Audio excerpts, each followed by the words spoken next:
And Bill, just a bit of background. I don't think we've had quite this kind of tool available in Canada. So given all the discussion you've heard and all of the requirements, the protocol, I think you're going to have a bunch of keen ears. Okay, I'm just sorry, I was muted. Karen, can you hear me? I can. Okay, yeah, and you see the Dagan intro slide was on the... Sure do. Good. So Bill, just hang on there. We gave everybody about 5 minutes to retool. And so we'll start here in about 5 minutes. Perfect.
There we go.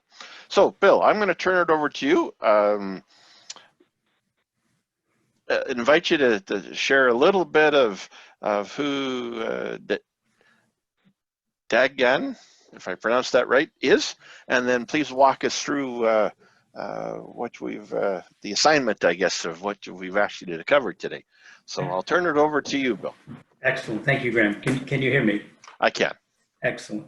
Well, first of all, thank you, Graham and Karen, for inviting me to provide a little insight into some activities that we're involved in that we think will help create a more effective market. And I will actually talk pretty much about how satellite remote sensing can be an important tool to address some of the challenges that have been raised on land carbon projects. It's Karen and Max and others have highlighted that we need to really reduce the transaction costs for an effective market. So clearly, we feel remote sensing can play a key role in reducing those costs. But as Graham asked, I will give a quick background.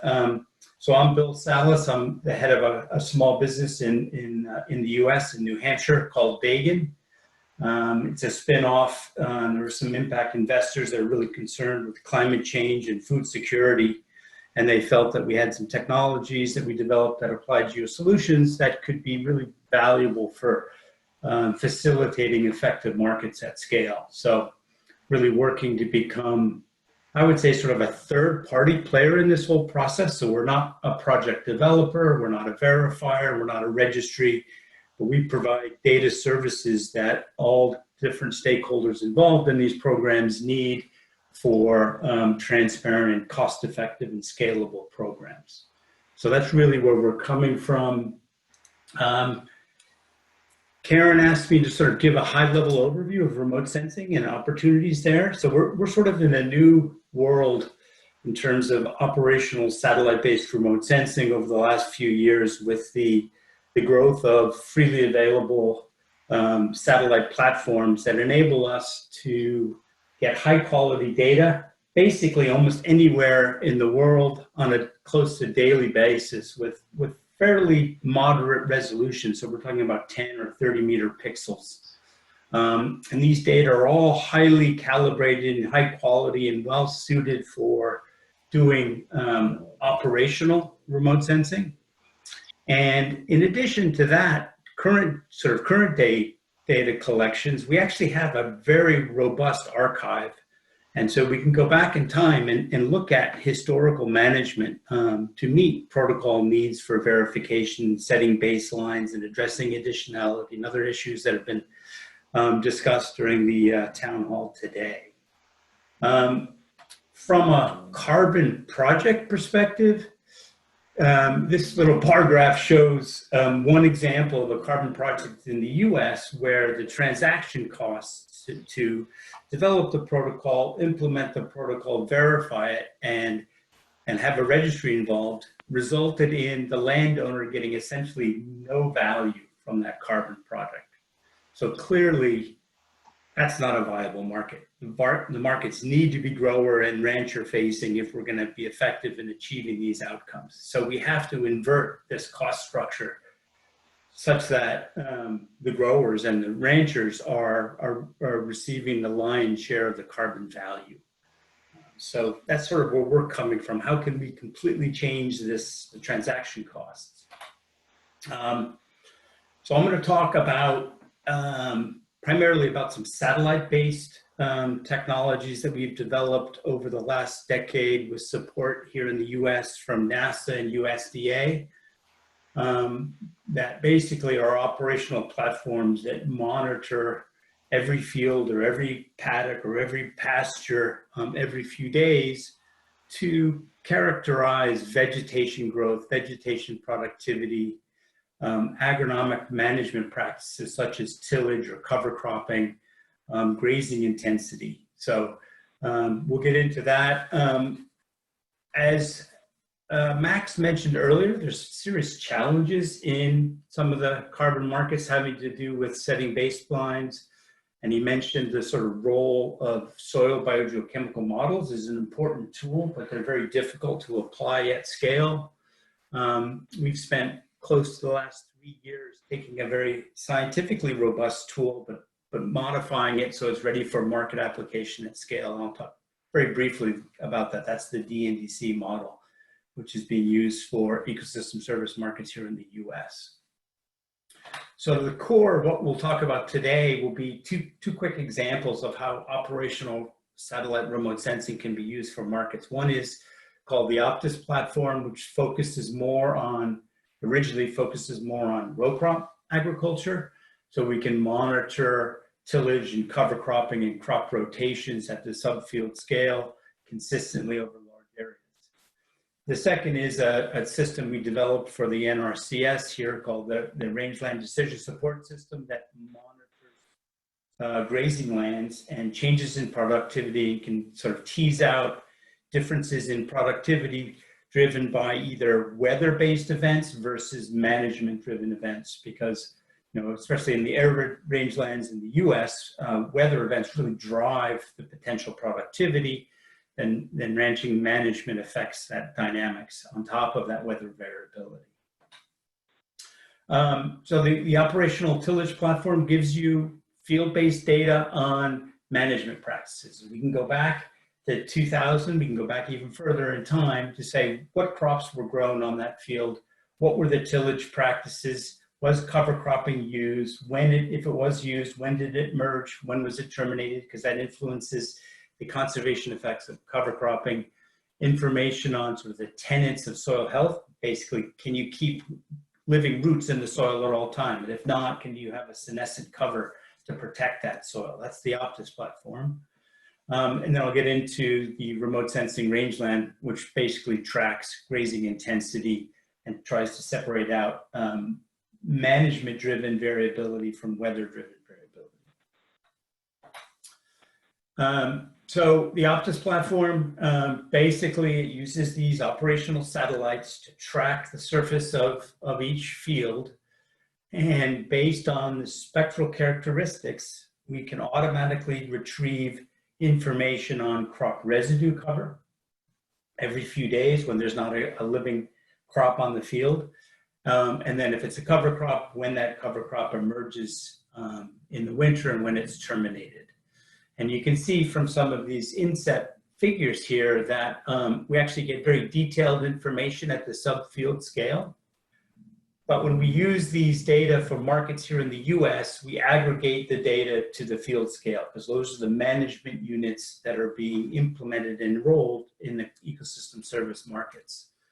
So associated with each individual field estimate of these practices, we have detailed information on uncertainty and confidence of those monitoring based on the quality of the satellite data, the weather conditions, and the signal that we're using to identify these biophysical attributes of the landscape. So if you think about it from a verifier's perspective, if they were to use these data, these are models, right? They're not perfect, but we have associated with each individual retrieval a level of confidence and uncertainty so that the verifiers in the market can actually use that information to cost effectively do wall-to-wall verification of these practices that lead to the outcomes that are being monetized through the ecosystem service market.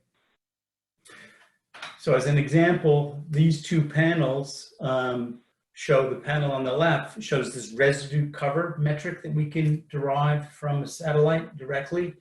And it shows that change in residue over time. So areas that are yellow on the left show high residue through this time period in May, from May 7th to May 23rd.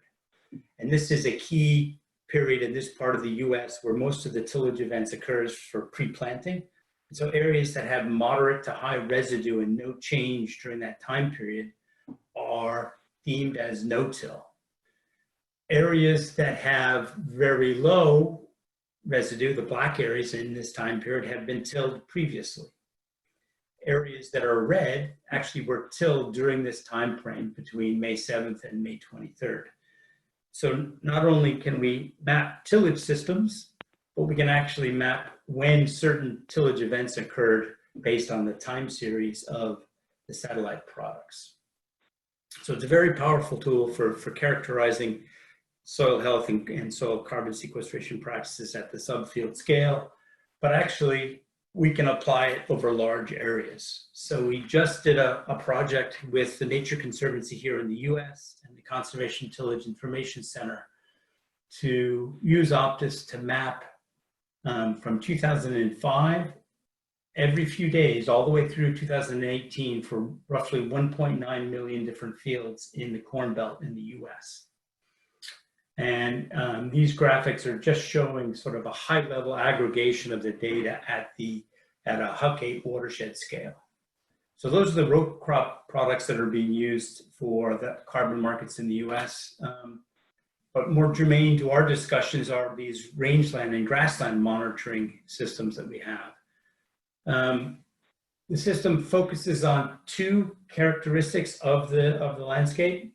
Because we developed this for the Southwest US, green and senescent forages are both critical resources for management. So this system maps both green biomass as well as senescent vegetation biomass because they're an important resource for managing.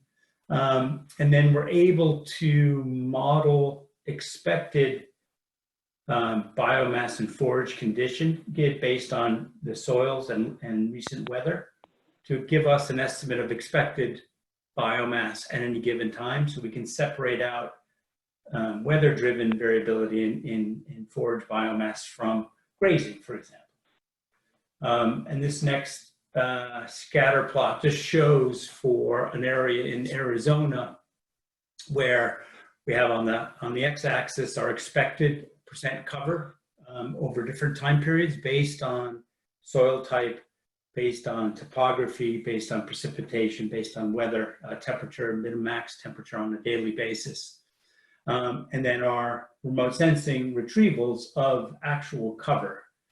From that process, we can begin to separate out weather-driven variability from management-driven variability. And that's the basis of this Rangeland decision support system.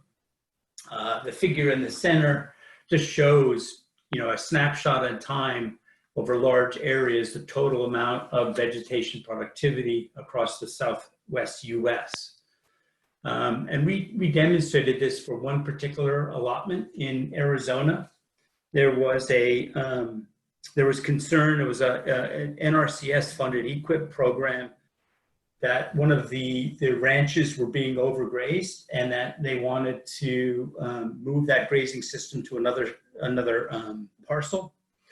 And the figure on the right, the black line, shows the reference biomass for that area, for that particular allotment each year. And their actual measured, monitored from satellite was the red line.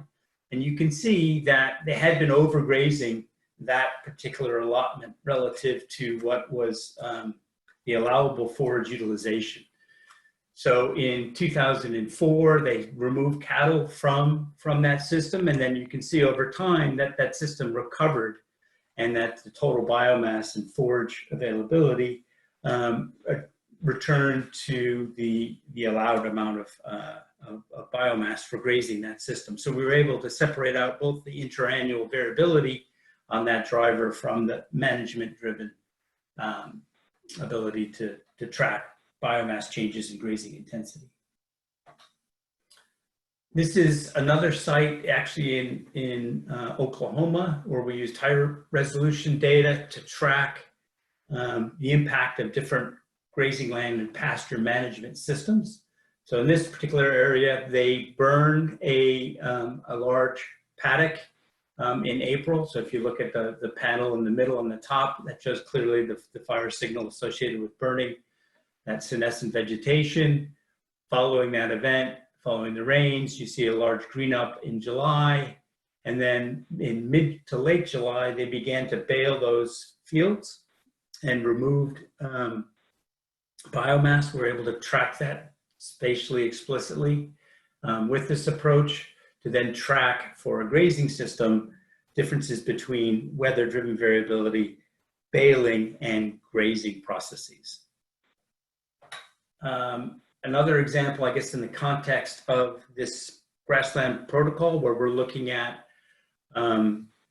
separating out managed lands for alfalfa from grazing, as well as the management activities in terms of allowable cut or grazing intensities. You can see this time series here on the left, and a very simple satellite index called NDVI that tracks green vegetation biomass. And you can see with this high resolution time series, we can clearly track all these different land uses over the landscape and actually get estimates of changes in forage biomass or changes in alfalfa production associated with a multiple cutting system here in Oklahoma. So that was a very fast whirlwind through discussion of sort of how satellite data can be used. We're doing some demonstrations now in the US. There's a large consortium effort to develop ecosystem service markets in the US called Ecosystem Service Market Consortium. They're looking to create programs for payments for carbon sequestration, greenhouse gas emissions, and water quality and quantity improvements.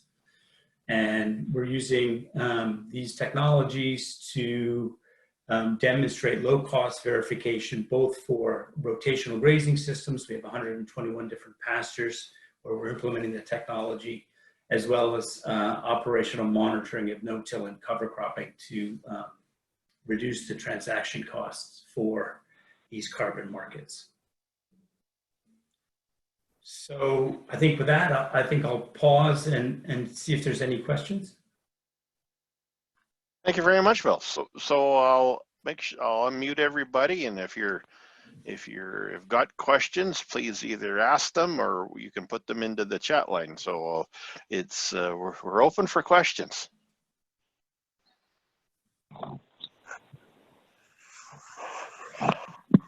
If you've got one, just introduce yourself and then ask a question.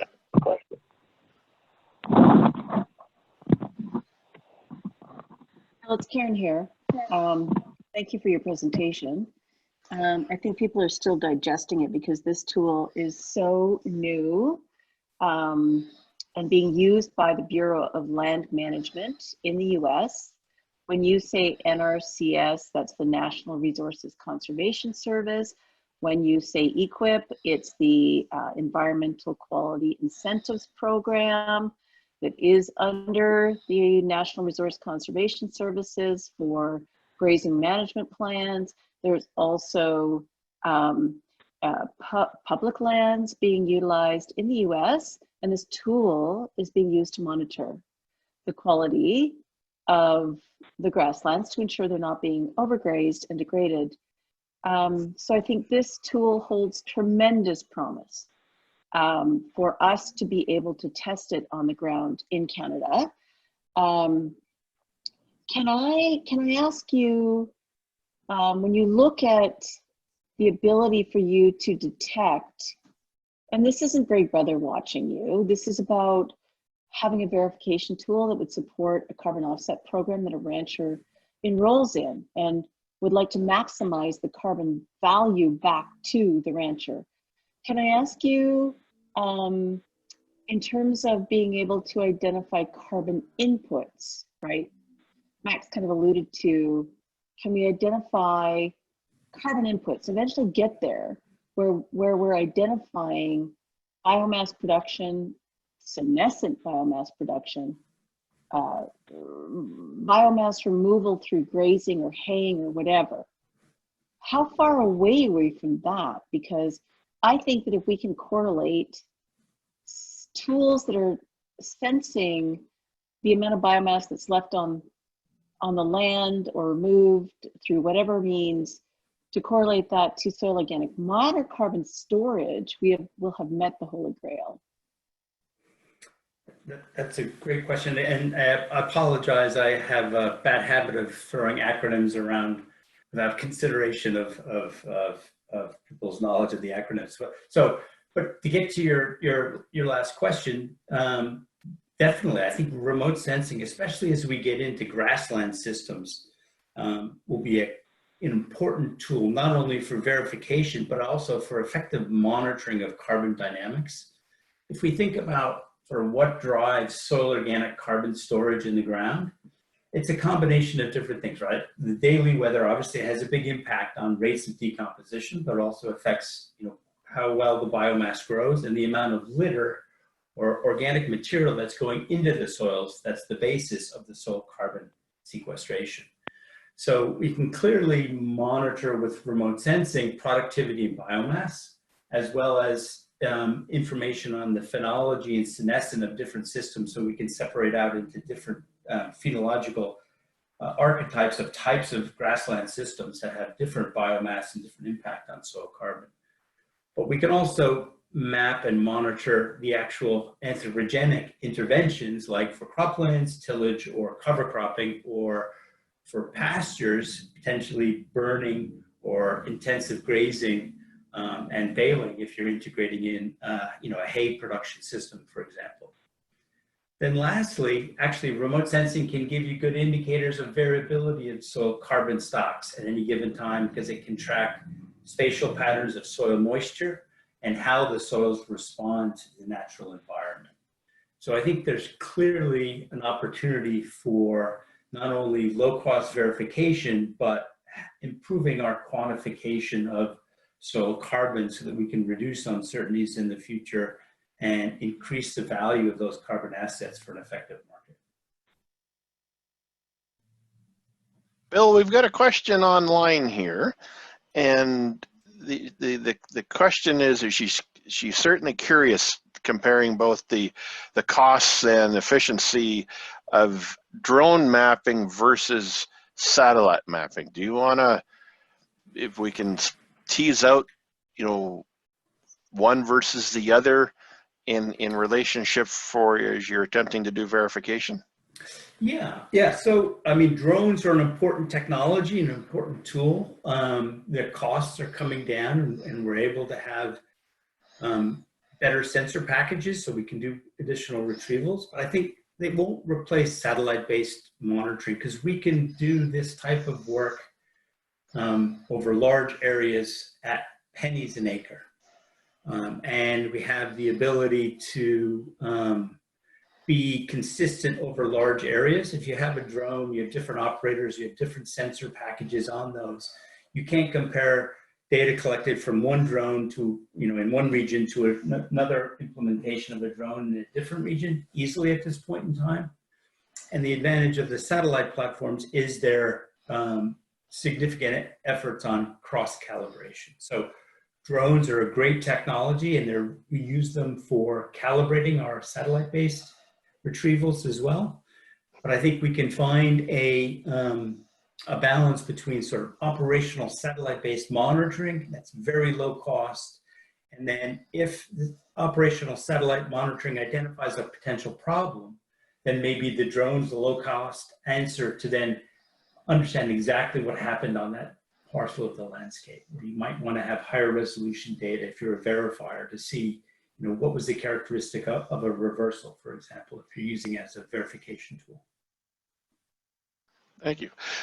Another question online, Bill. Do you have a graphic, or have you built a cost curve per, if you went from a 1 to 10,000 resolution down to a 1 to 2 meter resolution, photo data set? I have not. The platforms that we have focused on are all freely available. Okay. So they're 10 to 30 meter platforms, and they're available with long history, so we can go back in time. Clearly, there's a significant increase in the number of commercial satellite platforms out there that have very high resolution. But I think for this type of monitoring, having good spectral data at 10 to 30 meters is probably sufficient. I don't think the cost benefit of using very high resolution data at this point in time is sufficient for warranting that increased cost. I don't have a cost benefit curve. That would be an interesting graphic to develop, and I think we could probably do that pretty quickly. But at this point, I don't see the costs of the commercial satellite data coming down sufficiently, and the cross-calibration of those platforms to warrant the additional cost.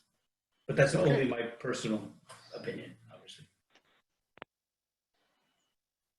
So Graham, it's Karen here. I think the important things as we listen to Bill are, number one, the ability to go back in time, like 2007, 2008.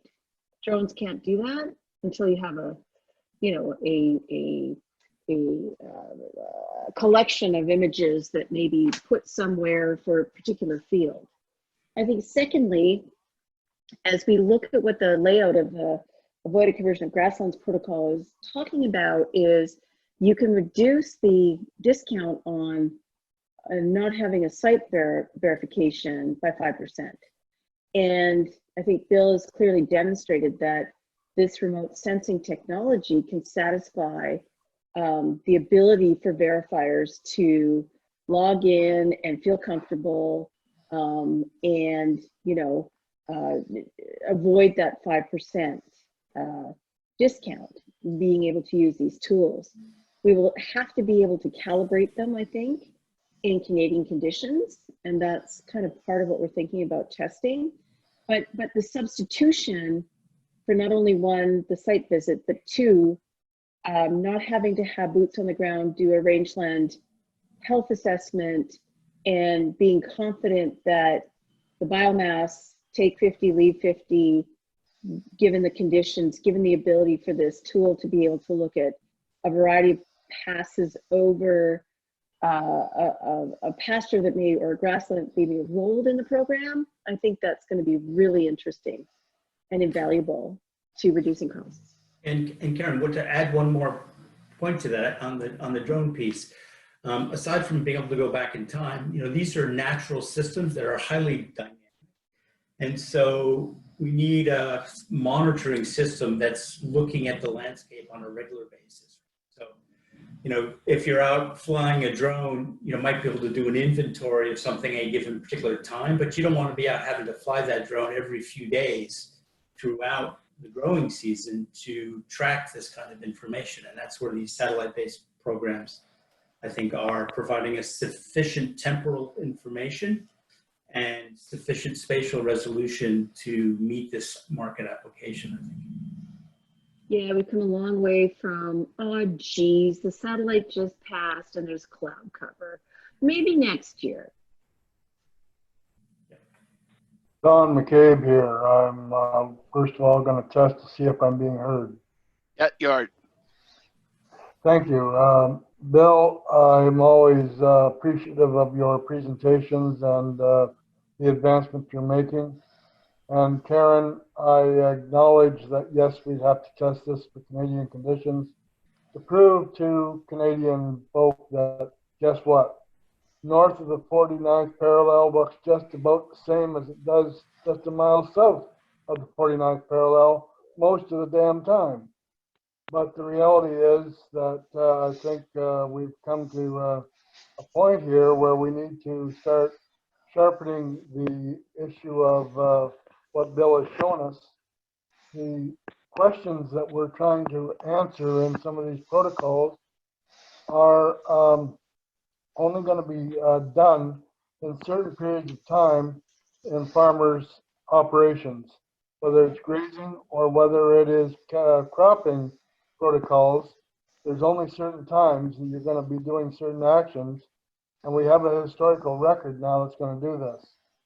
And the drone technology piece is wonderbar if you like having more toys sitting around the shed waiting to use them, or you love drones, go for it. But drones are going to be an immediate emergency management circumstance. I think that's being tested out very much in the fruit and vegetable world and even in some cropping protocols. And for livestock guys, it's on issues of checking the herd. But I think the answers to the protocols that are being discussed here today, Bill has given us an openly transparent methodology to go back and remove some of those extra verifications. And the only issue that I still see outstanding here is the reality of coming to a particular definitive definition of how these things are going to be monitored and regulated, because bottom line, from the farmer's point of view, regardless of your operation, we're system thinkers and we have to bring in the resource. And I recognize very much the excessive costs that are in the system right now, because they're all pioneering costs. They're all developments. But I think this methodology that Bill has illustrated to us today is going to be the path forward that is irrevocable, and you can't challenge the issue of the satellite, because whether it's government or NGO or academic or the farmer, it's all the same record. And if Mother Nature doesn't care, the reality is the reality, and the satellite caught it. So the issue that I have to resolve here, and question for Bill, is what level of sensitivity, or not sensitivity, but what level of assessment is available in these Landsat and related images for periods of time to relate to a given grazing protocol, because bottom line, I'm a corn, soybean, wheat guy. I'm grazing cattle, left my farm a long time ago. But on the same token, the issue of that biomass question that Karen asked you earlier, can we lock this stuff up to make it work from a farmer's point of view so that they feel comfortable enough to enter into these protocols? Because with what we've heard today, and I'm not trying to be nasty about it, but it's very, there's a lot of caution still left in the farming community to adopt this stuff because they don't see direct value. And you can offer direct value, I think, Bill, if we can just tweak this a little further. And hopefully I've not rambled on so damn long to confuse everybody, but that's the general gist of where I'm trying to get to is there a way for a farmer to be able to verify what he's got or she's got to offer to the marketplace and have the exact same answer as what a project developer is saying, as to what the buyer is thinking is there, and start streamlining the system to reduce those costs. Let's let Bill answer a question. Yeah. So thank you, Don. So we're going through that demonstration process as part of the Ecosystem Service Market Consortium efforts in the U.S. Because it is a model. So these satellite platforms, while very valuable, they're not perfect, but we're going through that sort of arduous process of actually doing field-based verification of certain practices and then corroborating it with the satellite data to demonstrate the value of these tools to replace and rethink the whole value proposition for both the verifiers and for the growers. Because if we can't reduce the costs through these types of tools, effective programs are going to be really limited. So we recognize the need for transparent verification of these tools for verification, if you will. And we're not so myopic to think, well, we can just do it blindly. We do it through a piloting and demonstration process to get everybody's confidence sort of aligned on what these tools can and cannot do. Okay, folks, any other direct questions for Bill? Well, thank you very much. Much appreciate your time and effort this afternoon.